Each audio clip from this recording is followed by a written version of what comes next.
Bien, vamos a comenzar en nuestro manual en la página 65.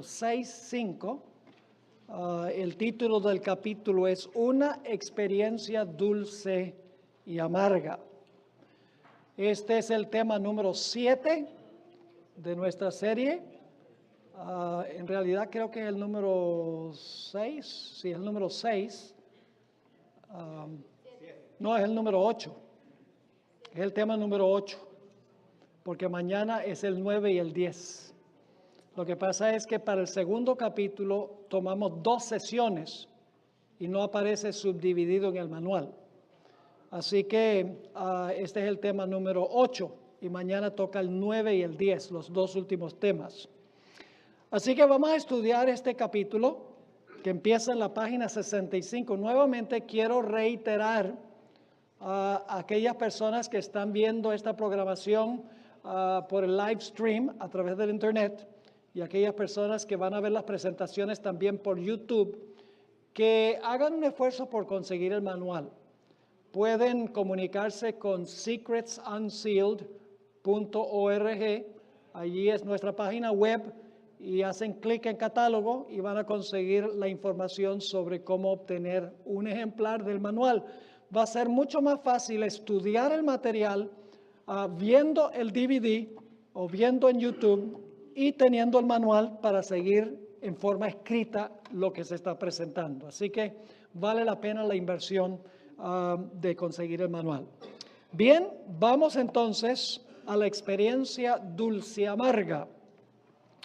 Y voy a empezar con algunos asuntos técnicos que necesitamos tener en claro antes de estudiar esta experiencia. Después que descendió el ángel del cielo, ¿en qué fecha? En 1798. Y sonaron los 7 truenos, que fueron entre ¿cuáles años? 1842 y 1844, la serie de chascos donde no entendieron plenamente las profecías porque Dios colocó su mano para ocultar, porque fueron sellados los truenos, para ocultar, porque la fe de ellos necesitaba ser probada. Y después que el ángel juramentó, levantando la mano derecha al cielo, que el tiempo no sería más, que fue ¿qué fecha? El 22 de octubre de 1844, entonces el siguiente evento es que el ángel le dice a Juan, en realidad una voz del cielo le dice a Juan que le pida al ángel que le dé el librito. Y le dice, el librito será amargo en tu vientre, pero dulce en tu boca. Ahora, ese orden es medio extraño, ¿sí o no? Decir que es amargo en el vientre y dulce en la boca, porque generalmente lo normal sería decir dulce en la boca y amargo en el vientre. ¿Por qué razón es que se pone en orden inverso? Hay una razón muy importante que vamos a estudiar. Ahora, es importante notar lo que dicen los siguientes 2 párrafos, muy importante. El acto de comer el librito en los versículos 8 al 11 precede al momento en que concluye el misterio de Dios. Es decir, que el comer del librito se realiza antes que termina el misterio de Dios, aunque en el texto bíblico el misterio de Dios aparece antes de que Juan se come el librito. Vamos a seguir aquí. Es decir, aunque Apocalipsis 10:7 aparece en el texto antes de comerse Juan el librito, en el cumplimiento ocurre ¿cuándo? Después. Y ya van a ver por qué es cierto esto. Dicho de otra manera, el versículo 7 es una nota parentética y explicativa de algo que ocurre después de comerse Juan el libro. Así que aunque en el texto bíblico el misterio de Dios, la terminación del misterio de Dios aparece antes de Juan comerse el libro, en la vida real el misterio de Dios termina después que Juan se come el libro. Muy importante. Ahora, alguno podría preguntar, ¿cómo sabemos eso? La razón es obvia.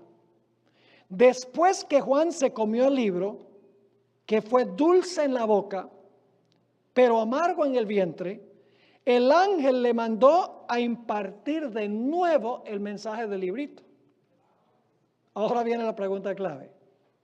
Si el misterio de Dios, que es la predicación del Evangelio al mundo, ya vimos, ya se hubiese terminado y la puerta de la gracia cerrado, ¿de qué valdría profetizar de nuevo? ¿Están entendiendo el punto? Claramente los versículos 8 al 11 contienen una descripción de eventos que ocurren después del versículo 6, cuando el ángel hace el juramento, y antes del versículo 7, cuando termina el misterio de Dios. Así que el versículo 7 es sencillamente una explicación parentética, se debe colocar en paréntesis, interrumpe el desarrollo del argumento y en realidad es el último evento antes de sonar la séptima trompeta. Ahora, en el último párrafo de la página 65, la asimilación del contenido del librito le causa una reacción dulce amarga a Juan. En la boca, el mensaje del juicio. ¿Cuál es la idea central del librito? Dedicamos 4 temas a esto, ¿verdad que sí? De Daniel. ¿Cuál es el contenido central del librito? Daniel 8 al 12. ¿Cuál es el punto central? El juicio. ¿Y la fecha cuándo comienza el juicio? ¿Cuál fecha es esa?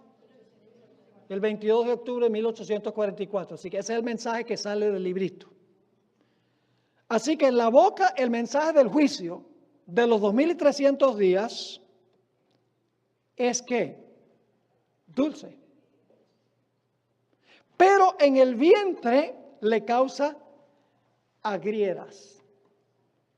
Ya hemos demostrado que el mensaje central del librito tiene que ver con los 2300 días y el comienzo del juicio. Esto significa, ahora escuchen, muy importante, esto significa que el mensaje concerniente al juicio que se predicó en la antesala de 1844 debía ser primero un mensaje dulce, pero que luego se convirtió en amargo.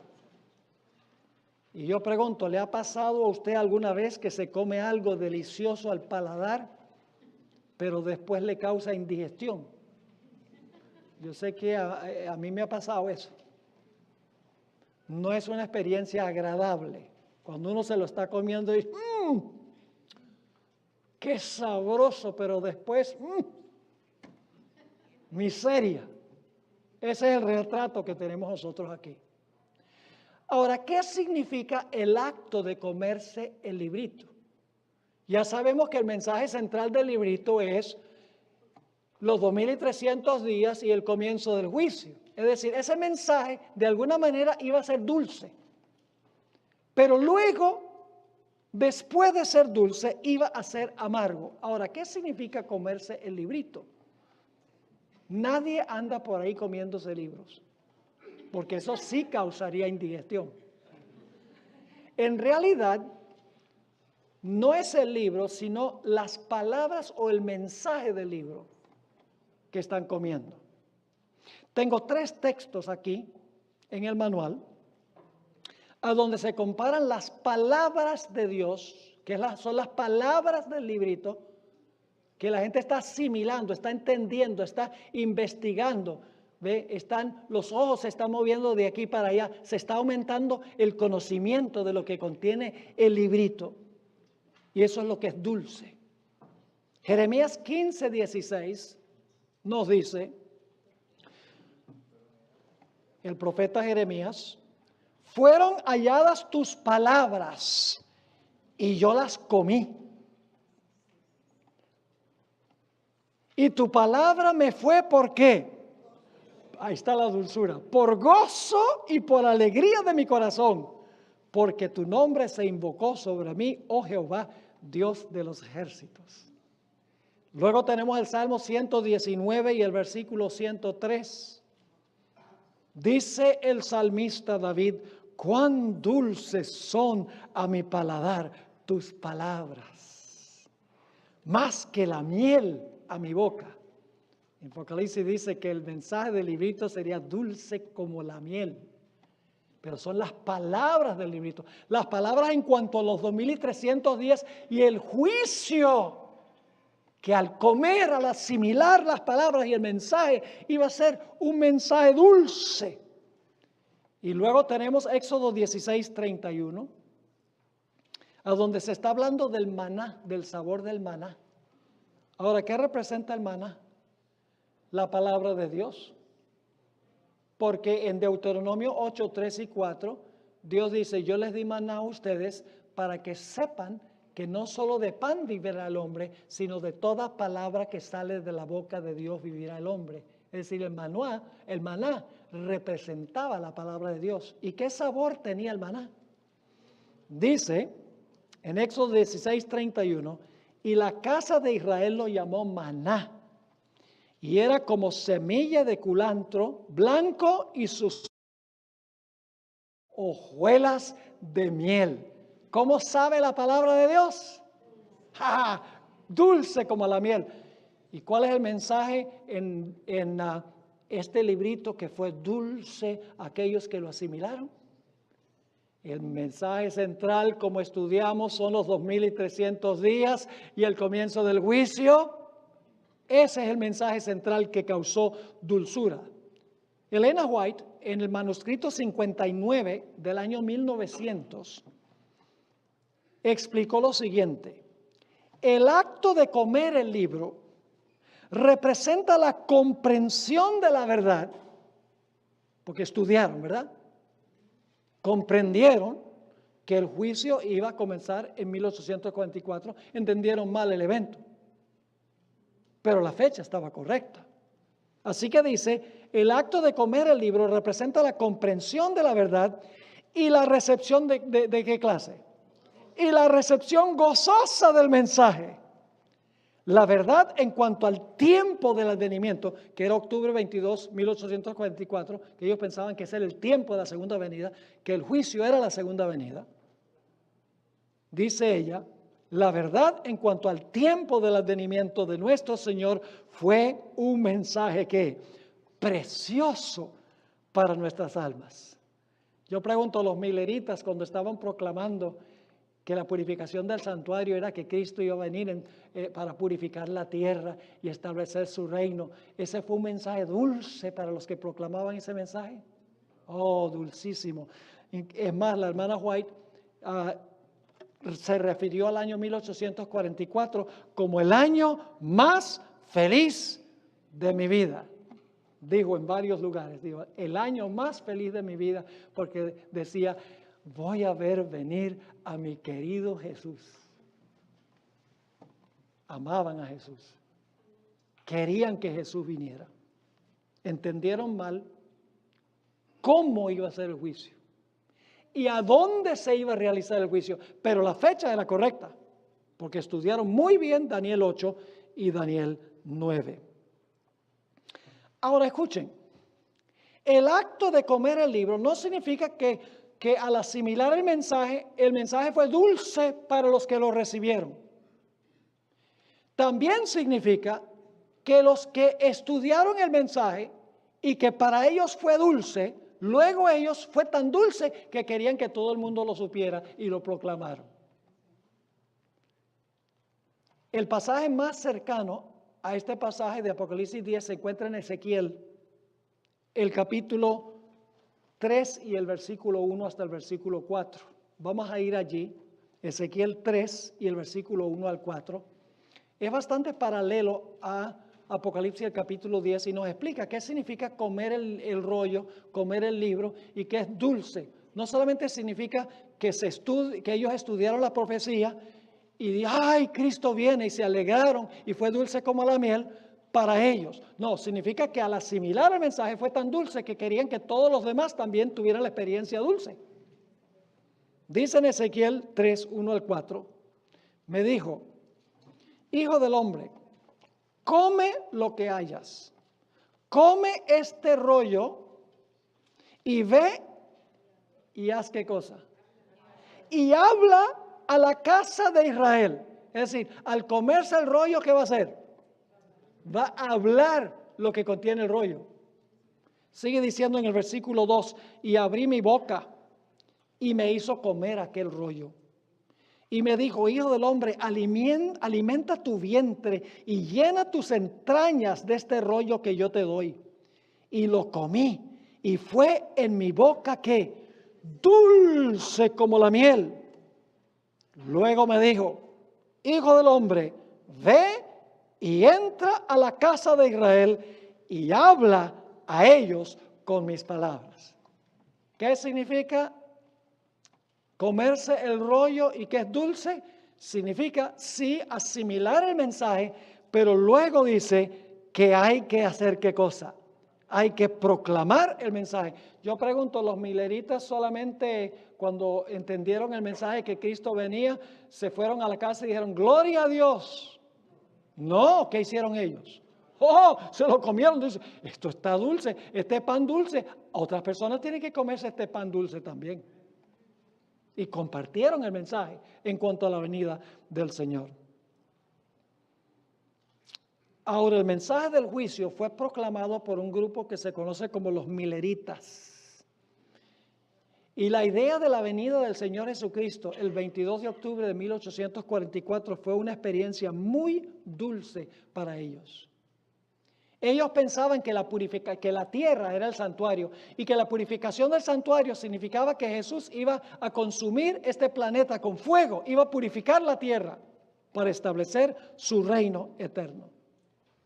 Ahora es interesante que antes del gran chasco de 1844, ya Guillermo Miller había escrito un panfleto de 16 páginas a donde mencionó 7 cosas o personas que en la Biblia se denominan con las palabras santuario o templo. Es decir, él había hecho su investigación en la Biblia sobre lo que significa la palabra templo o lo que significa la palabra santuario. Él había buscado todos los versículos. El segundo elemento en la lista de lo que la Biblia llama templo o santuario, él puso el cielo. Pero luego Guillermo Miller descartó esa posibilidad de que había algo que purificar en el cielo, porque Guillermo Miller dijo, en el cielo todo es puro y limpio. ¿Qué hay para purificar allá? Que fue una conclusión lógica pero errónea. Porque en Hebreos 9, 22 y 23 dice claramente que el santuario celestial hay que purificarlo. Porque ¿saben lo que sucede? Cuando la gente se arrepiente de sus pecados y confiesa sus pecados, contratan a Jesús como su abogado, como su intercesor o su mediador. El Señor Jesucristo toma esos pecados que se confiesan y los deposita en el santuario y los perdona por medio de su sangre. Pero esos pecados ahora contaminan el santuario celestial. Y por lo tanto, en algún momento, el santuario celestial hay que ¿qué? Hay que purificarlo. ¿Y saben lo que dicen los enemigos de la iglesia adventista? Dicen, pero eso es ridículo de que en el cielo hay que purificar los pecados. Allá no puede haber pecados, porque en el cielo, un cielo tan puro y tan limpio, allá no puede haber pecados. Y yo siempre les contesto con otra pregunta. Le digo, ok, tú dices que porque es tan puro y limpio el cielo, el lugar santísimo, no puede haber un registro de pecado. Dice, sí, eso es exactamente lo que decimos. Entonces yo le digo una cosa, ¿el Señor Jesucristo fue absolutamente puro y limpio y perfecto? Y claro, responde y me dijo, sí, ¿cómo no? Y le dije, ¿y Jesús no llevó el pecado? ¿Acaso Jesús no cargó el pecado? Un ser limpio, puro y perfecto, cargó sobre sí el pecado. Entonces, si Jesús, un ser puro, limpio y perfecto, pudo cargar el pecado, un santuario puro, limpio y perfecto también puede cargar el pecado. Así que el santuario celestial, los pecados de todos los que los han confesado entran al santuario y contaminan el santuario. Y eso es lo que había que purificar por medio del juicio. Había que en el juicio, el propósito es examinar la vida de cada uno para ver cuáles pecados se pueden borrar del santuario. Ahora en Hebreos 9, 22 y 23 dice claramente eso. Y ustedes notarán que tengo en corchetes, para los que tienen el manual, tengo en corchetes algunas notas explicativas. porque este texto no es fácil de leer. Está hablando en primer lugar del santuario terrenal. Dice, y casi todo es purificado, ¿dónde? En el santuario terrenal. Según la ley, ¿cuál ley? Ceremonial. ¿Con sangre de qué? De animales. Y sin derramamiento de sangre no se hace remisión de pecados. ¿Vamos bien? Yo pregunto entonces, ¿el santuario terrenal era purificado con la sangre de animales? Entonces estaba contaminado, ¿sí o no? Ahora fíjense el versículo 23. Fue pues necesario que las figuras, que es el santuario terrenal, de las cosas celestiales, es decir, del santuario celestial, es decir, era necesario purificar el santuario terrenal, que era una miniatura del santuario celestial. Así que dice, fue pues necesario que las figuras, el santuario terrenal, de las cosas celestiales del santuario celestial, fuesen ¿qué cosa? Purificadas. ¿Con sangre de qué era purificado el santuario terrenal? Con la sangre de animales. Así. Pero las cosas celestiales mismas, es decir, el santuario celestial, con mejores sacrificios, porque es el sacrificio de quién? De la sangre de Cristo, que estos, es decir, que la sangre de los animales. Si yo pregunto, ¿el santuario celestial tiene que purificarse con sangre? Sí. ¿Con la sangre de quién? De Cristo. ¿El santuario terrenal se purificaba? Sí. ¿Con la sangre de qué? De animales. Entonces, ¿el santuario celestial está contaminado si necesita ser purificado? Lógicamente. Hebreos 9, 22 y 23 lo dice. Estamos en la página 67.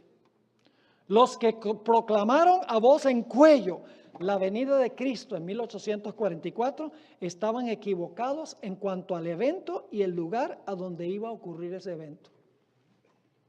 Pensaban que era la tierra y que estaba refiriéndose a la segunda venida. Pero estaban en lo correcto en cuanto al tiempo, pero incorrecto en cuanto al evento y el lugar. Cuando el Señor Jesucristo no vino, como pensaban, el chasco fue amargo. Consideremos las palabras de algunos de los pioneros que pasaron por esa experiencia. ¿Ustedes creen que fue una experiencia amarga cuando pasó ese día del 22 de octubre y Jesús no vino?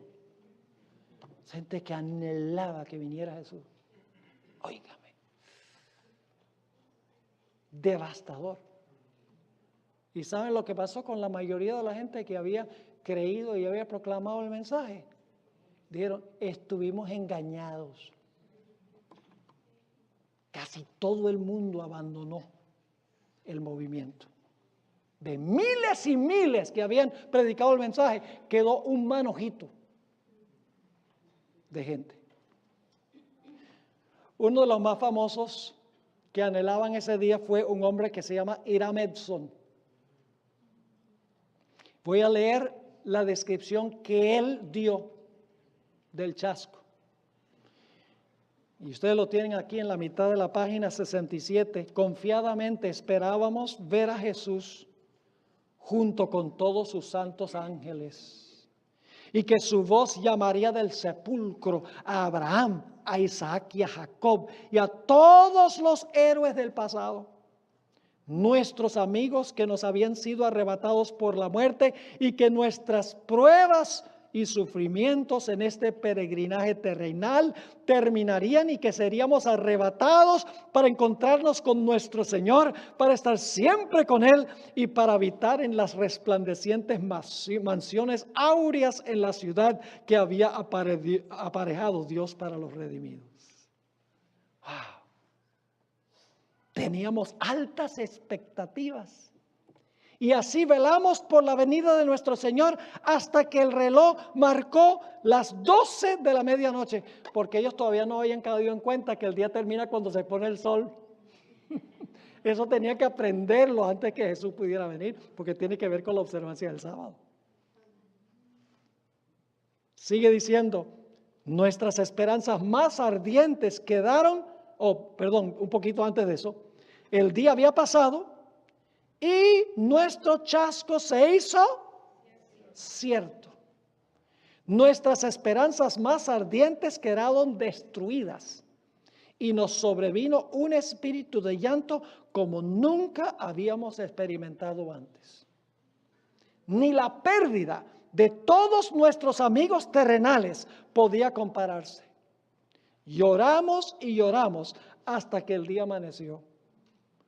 Reflexioné en mi propio corazón diciendo: la expectativa del advenimiento ha sido la más rica y brillante de toda mi vida cristiana. Si ésta había fracasado, ¿de qué valía el resto de mi experiencia cristiana? ¿Ha resultado ser un fracaso la Biblia? ¿No hay Dios, ni cielo, ni áureo hogar celestial, ni paraíso? ¿Fue toda esta experiencia tan solo una fábula artificiosa? Así se sintió Hiram Edson.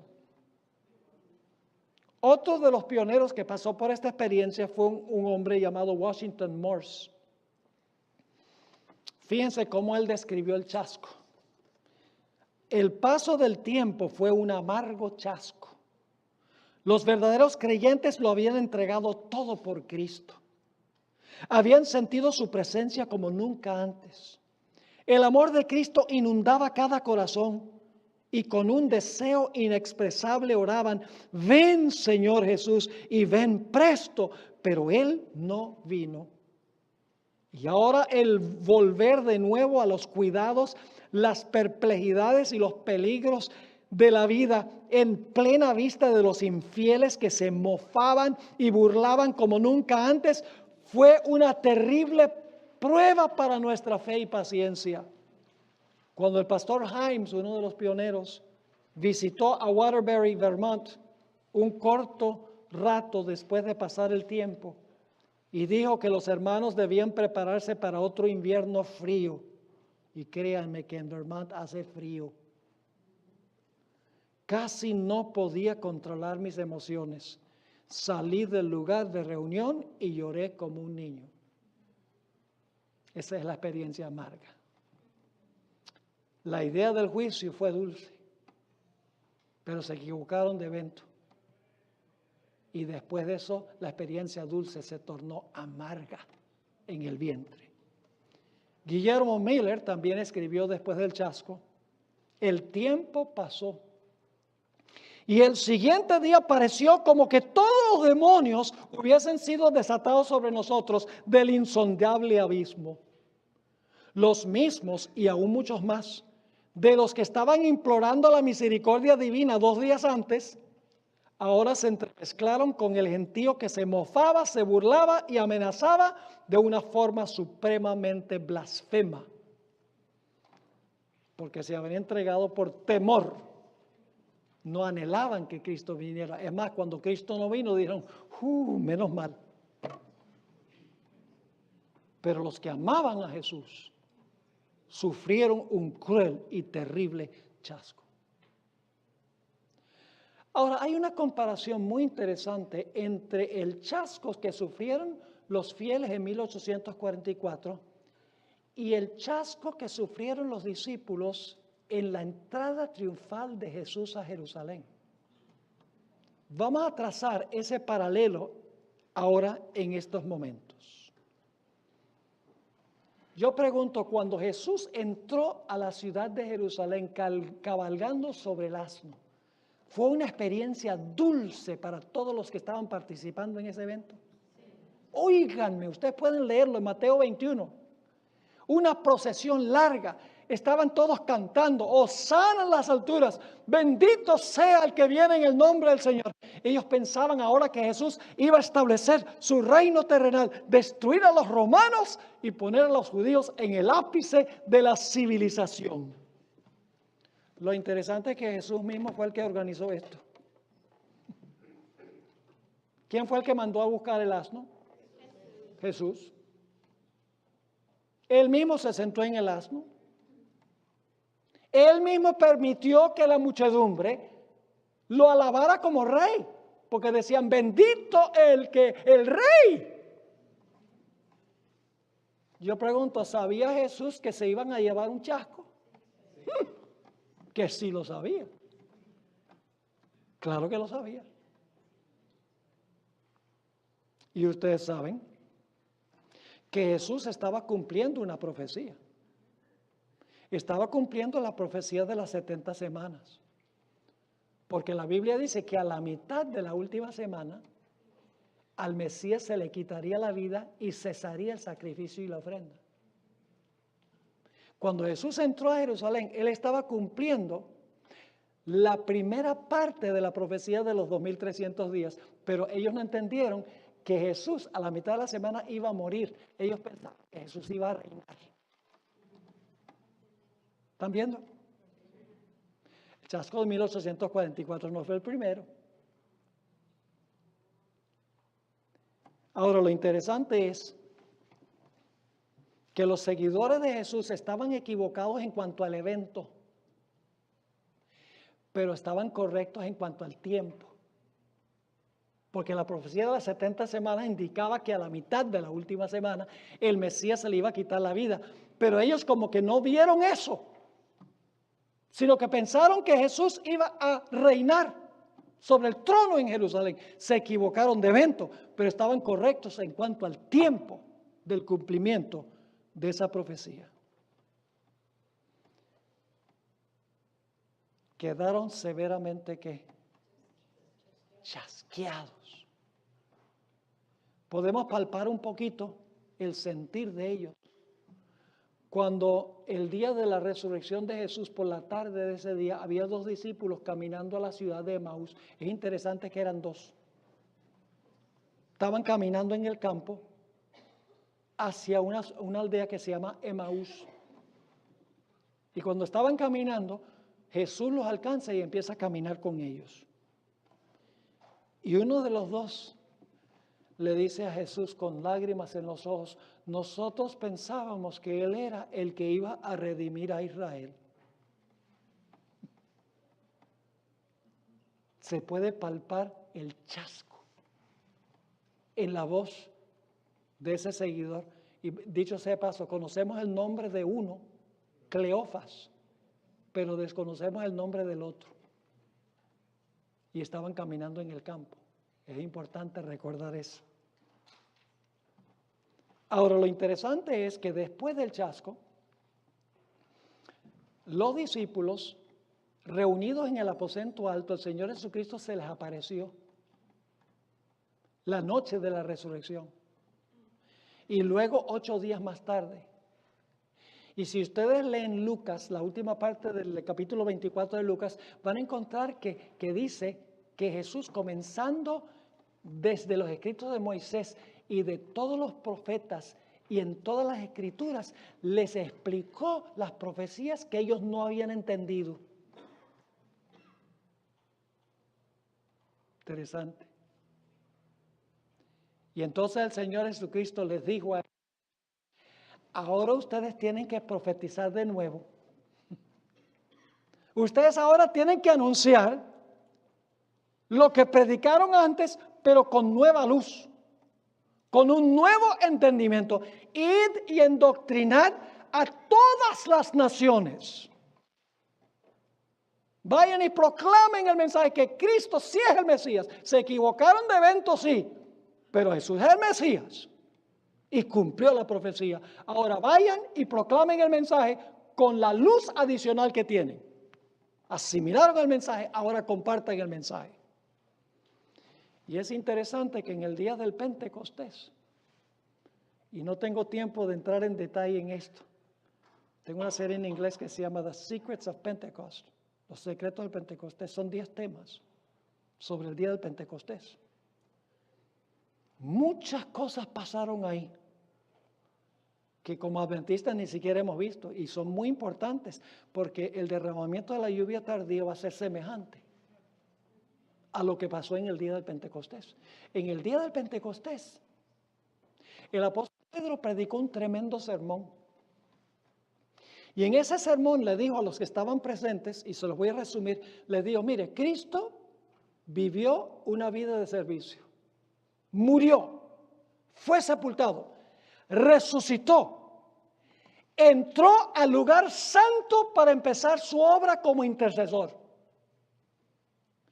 Mientras que los judíos continuaron sus sacrificios inútiles, Pedro dirigió las mentes de los fieles al santuario celestial donde Jesús había entrado al lugar santo para empezar una nueva obra. Y entonces se formó el núcleo, el remanente de la iglesia cristiana, que luego iba a ir a todo el mundo a proclamar el mensaje de Dios. Ahora miremos qué pasó en 1844. Los mileritas también tuvieron una experiencia muy dulce.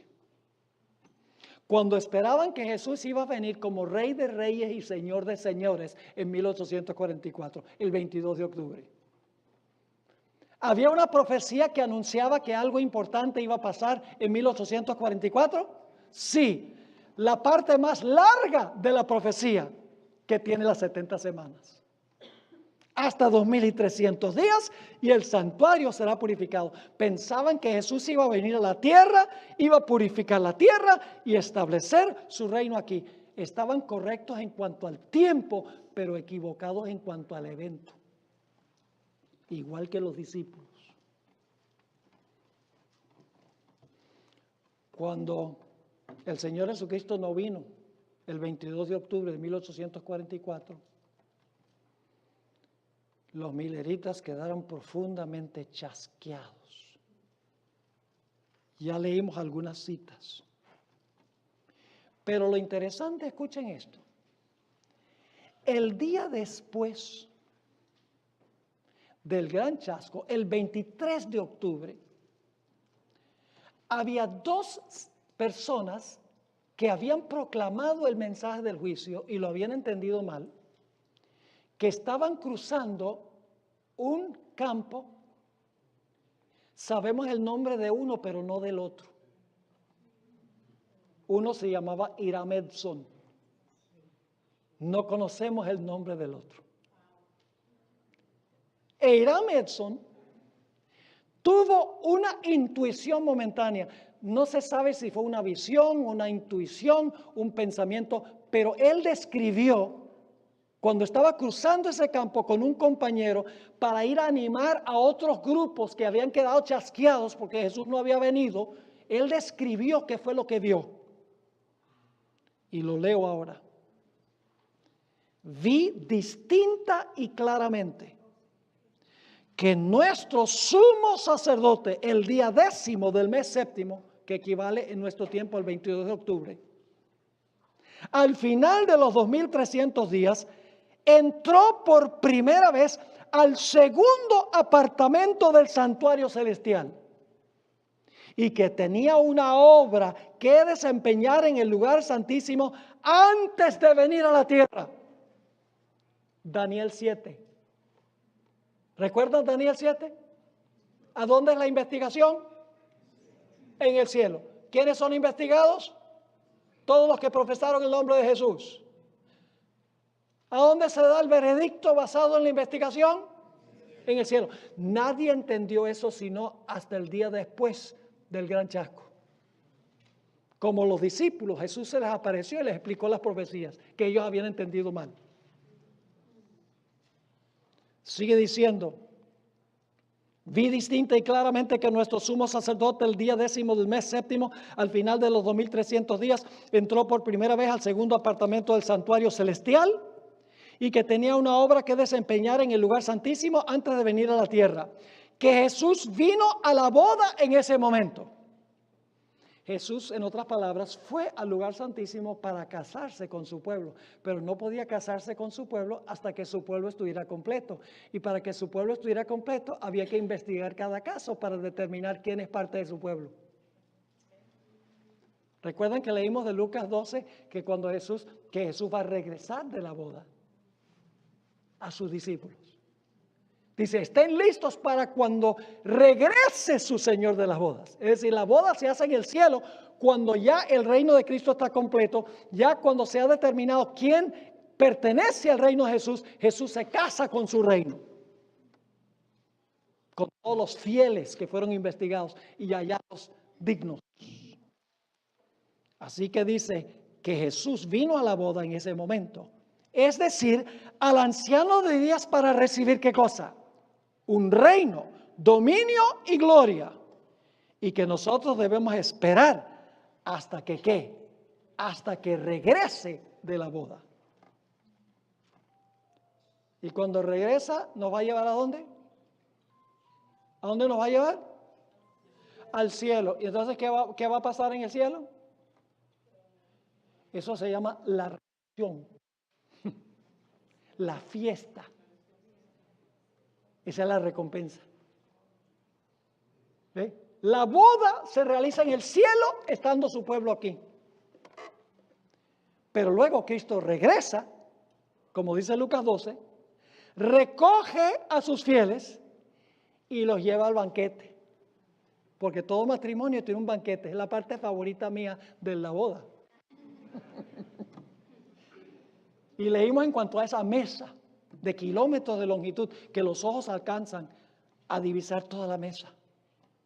Y todos los redimidos alrededor de la mesa, todos los que fueron hallados dignos en el juicio, los miembros del reino, están todos sentados.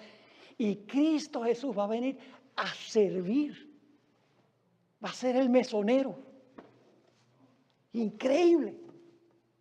Y la hermana White, que vivió sus últimos años allá en el Valle de Napa, en Santa Elena, y dice que en la mesa había maná, y había granadas, y había uvas, y había almendras. Uvas. Todos eran frutos del Valle de Napa. Porque en ese tiempo no se conocía el mango. Ni el níspero. Mi fruta favorita, el níspero. No se conocía la guanábana, ni el rambután. Pero la hermana White dice, y muchas otras clases de fruta. Gracias a Dios por eso. Y Jesús lleva a su pueblo a la mesa de banquete y les sirve. ¡Wow! ¡Qué privilegio!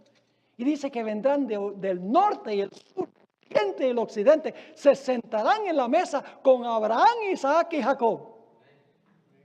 Mientras que los hijos del reino, los que profesaron seguir a Jesús, pero en realidad no se arrepintieron, ni confesaron sus pecados, ni confiaron en Él, serán echados fuera, a donde es el lloro y el crujir de dientes. Los falsos creyentes. Y entonces ahora lo interesante es que ahora, como Pedro predicó que Cristo había entrado en una nueva fase de su obra en el lugar santo, ahora los pioneros dijeron, Cristo ha entrado a una nueva fase de su obra en el lugar santísimo.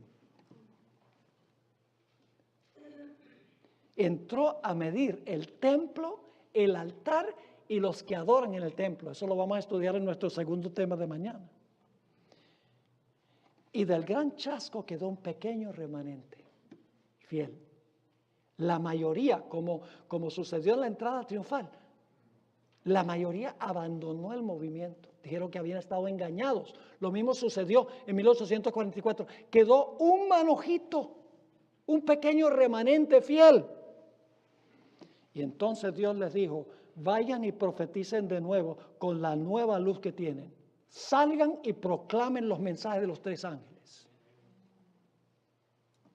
Y se estableció una iglesia que tomó proporciones globales. Una iglesia que está en casi cada país del mundo, proclamando el mensaje de que estamos ahora en el juicio. Y que tenemos que prepararnos para encontrarnos con nuestro Señor. Ahora, vamos al último punto en la página 70. ¿Le está quedando claro Apocalipsis 10? Es una descripción del movimiento adventista, ¿sí o no? Por eso yo digo, es la profecía más clara en la Biblia que identifica al pueblo remanente. Todos los detalles cuadran perfectamente. El fin de los tiempos proféticos, los 7 truenos, lo que no pudieron entender, el hecho de que empezaron a estudiar la profecía de Daniel, todo está en su orden cronológico exacto y perfecto. Ahora, alguien dirá, estamos en la página 70, pero Juan fue el que pasó por esta experiencia. Nada dice Apocalipsis 10 de un pueblo entero que iba a tener esta experiencia agridulce al final de la historia. Porque el libro de Apocalipsis dice que fue Juan. El que se comió el libro fue dulce en la boca y amargo en el vientre. Fue Juan. Nada dice de que esto se aplica a un pueblo. Permítame leerles una cita de William Shea que demuestra que Juan es un símbolo o representa a un pueblo al final de la historia. Él personifica al pueblo. Y ustedes dicen, ¿cómo sabemos eso? Voy a leer la cita y luego resumimos. Dice William Shea, quien fue mi profesor en el seminario de Andrews hace unas cuantas décadas. Un erudito de primera categoría, mente fotográfica, médico, que luego se convirtió en arqueólogo. Y me acuerdo en la primera clase que tuve con él, que nos dijo, yo no sé cómo alguien en su sano juicio prefiere ser médico que arqueólogo. Y cuando daba clase daba las medidas de las ciudades y cuán alta era esta torre y los nombres de todos los que vivían ahí, sin nota alguna, sin una sola nota. Él escribió esto. Cuando Juan recibió esta visión, vivía al principio de la era cristiana. Es decir, vivía en el periodo de ¿cuál trompeta? Juan vivió en el periodo de la sexta trompeta. Juan vivió en 1844. No. ¿Cuándo vivió Juan? En el tiempo de la primera trompeta. Porque la primera iglesia, el primer sello, la primera trompeta, son el comienzo de la iglesia cristiana. Así que dice, cuando Juan recibió esta visión, vivía al principio de la era cristiana. Pero este panorama profético se cumple hacia el fin del tiempo, en la sexta trompeta. Mucho tiempo después de la muerte de Juan. Por lo tanto, debemos entender que Juan representa a aquellos que proclamarán este mensaje final, el papel que él estaba jugando en ese momento. Así que la primera razón por la cual sabemos que Juan representa a un pueblo es que Juan murió durante el periodo de la primera trompeta, mientras que esto está sucediendo en el periodo de la sexta, hacia el final de la historia. Pero hay una segunda razón. Sigue diciendo, hubiera sido físicamente imposible que Juan llevara este mensaje a todos los grupos a los cuales se le mandó que lo llevara. Porque el ángel le dice, necesitas profetizar de nuevo a todas naciones, tribus, lenguas, pueblos y reyes. ¿Ustedes creen que Juan solo podía hacer eso? No. Concluye, por lo tanto debemos esperar que esta comisión en el tiempo del fin sea cumplida por un grupo o por un movimiento. Y la historia demuestra que ese movimiento fue el movimiento adventista que esperaba la venida del Señor Jesucristo en 1844. No tenemos nada de qué avergonzarnos como adventistas. Algunos teólogos de la iglesia dicen, no hablemos de eso porque dicen que la iglesia adventista comenzó con un chasco. Pues la iglesia cristiana también comenzó con un chasco. Los discípulos no quedaron chasqueados y después entendieron. Y después proclamaron el mensaje otra vez con nueva luz. Claro que sí. Entonces, si ellos sufrieron un chasco y después entendieron la razón del chasco y salieron a proclamar el mensaje con el nuevo entendimiento, entonces, ¿por qué la iglesia remanente no puede empezar también con un chasco y después entiende mejor la razón del chasco y luego se les dice, vaya y proclamen los mensajes de los 3 ángeles al mundo? Y es más, si tuviera tiempo les demostraría que cada vez que Jesús comienza una nueva función en su obra, hay un chasco. Porque la gente no entiende lo que Él va a hacer. Juan el Bautista preparó el camino para el comienzo del ministerio de Jesús. Y predicó, este es el Mesías, y Juan ni siquiera entendía lo que estaba predicando. Y por lo tanto terminó en la cárcel chasqueado. Pero luego, los dos discípulos que él mandó a Jesús para preguntarle, ¿tú eres el Mesías o hemos de esperar a otro? Y ya había dicho, este es el Mesías, el Cordero de Dios. Y ahora dice, ¿eres tú el Mesías? Y entonces los dos discípulos regresaron y le dijeron a Juan, le dijeron a Juan, mira, abre los ojos de los ciegos y sana a los leprosos y resucita a los muertos. Y entonces dice la hermana Juan, en el deseado de toda la gente, es que Juan se le prendió una luz en la mente, dijo, Isaías 61, 1 al 3. Y murió en paz porque entendió finalmente con las escrituras que había estado equivocado en cuanto a la clase de reino que había venido Jesús a establecer. Yo pregunto, cuando Jesús entró a Jerusalén sentado sobre un asno, ¿la gente entendió mal lo que iba a hacer? ¿Entendieron que Jesús iba a morir en la cruz? Cuando lo proclamaron rey, no. ¿Quedaron chasqueados? Sí. Pero después Jesús se los explicó y quedaron satisfechos. Yo pregunto, ¿en el día de Pentecostés también quedaron chasqueados? ¿Sí? Y usted dice, ¿cómo fue? Muy sencillo.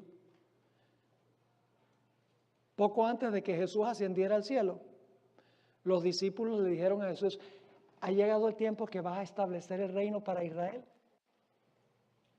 Y Jesús le dice, bye. Quedaron chasqueados. Pero cuando descendió el Espíritu Santo en el día del Pentecostés, entendieron que Jesús tenía una obra que desempeñar. Y en 1844 sucedió exactamente lo mismo. No entendieron, pero entendieron después. Por eso yo siempre he dicho, y la gente dice, pero pastor, ¿por qué razón es que si ellos no entendieron, mejor que Jesús hubiera esperado hasta que entendieran para entonces hacer lo que iba a hacer? No podía. Porque Jesús tenía un calendario de eventos y él tenía que cumplir cada evento como decía el calendario. Él no podía decir, bueno, yo sé que las 70 semanas dice que a la mitad de la última semana va a ser sacrificado el Mesías, pero como la gente no entiende, yo lo voy a postergar. No.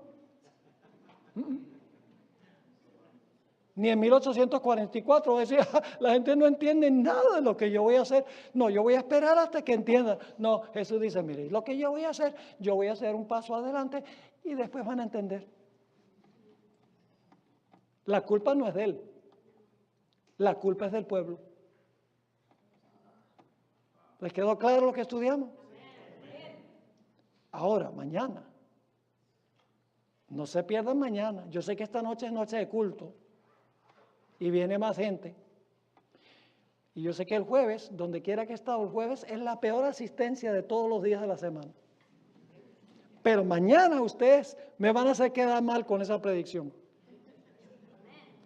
Porque mire, mañana vamos a hablar de lo que significa medir el templo, el altar y los que adoran en ese templo. Y vamos a estudiar más detenidamente lo que significa profetizar de nuevo. Vamos a estudiar la misión de esta iglesia. Una misión que prácticamente se ha olvidado. Una misión casi inexistente en las iglesias, especialmente en los países desarrollados. Mañana vamos a reencauzarnos de nuevo. Y vamos otra vez a calibrarnos como Dios quiere. Vamos a hablar de lo que debemos estar haciendo. Y cómo Dios, por su poder, va a traer a la iglesia para terminar la obra de Dios en esta tierra. Para que podamos irnos a nuestro hogar. ¿Están contentos de vivir aquí? ¿Les gusta vivir en Los Ángeles?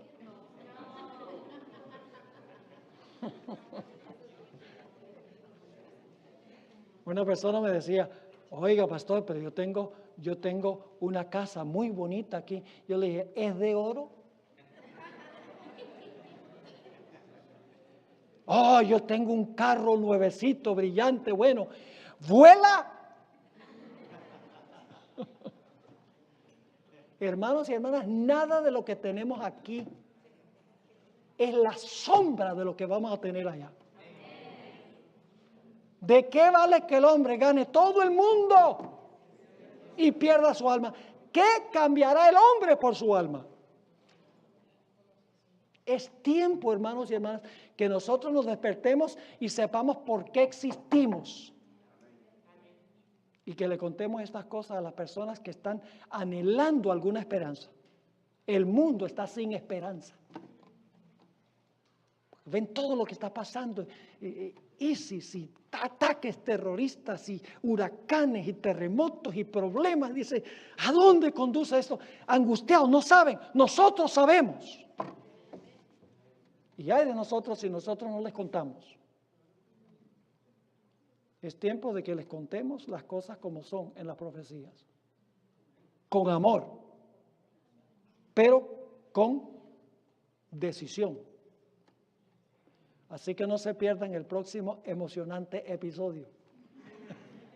Oremos, Padre. Gracias te damos por tu palabra. Gracias por esta maravillosa profecía, que en todos sus detalles se cumple en el movimiento adventista. Gracias, Señor, por el privilegio que nos has dado de pertenecer a este pueblo. Pero al mismo tiempo te pedimos perdón por no haber cumplido la misión que tú has dado a este pueblo. Ayúdanos, Señor, a despertarnos de nuestro sueño y a tener esa pasión que arde en nuestro corazón, en nuestro vientre, de contarle a otros los grandes eventos que pronto van a pasar y lo glorioso que será vivir con Jesús por los siglos de la eternidad. Gracias por habernos acompañado y gracias porque estarás con nosotros a regresar a nuestros hogares. Te pedimos esto en el precioso nombre, que sobre todo nombre, el nombre de Jesús. Amén.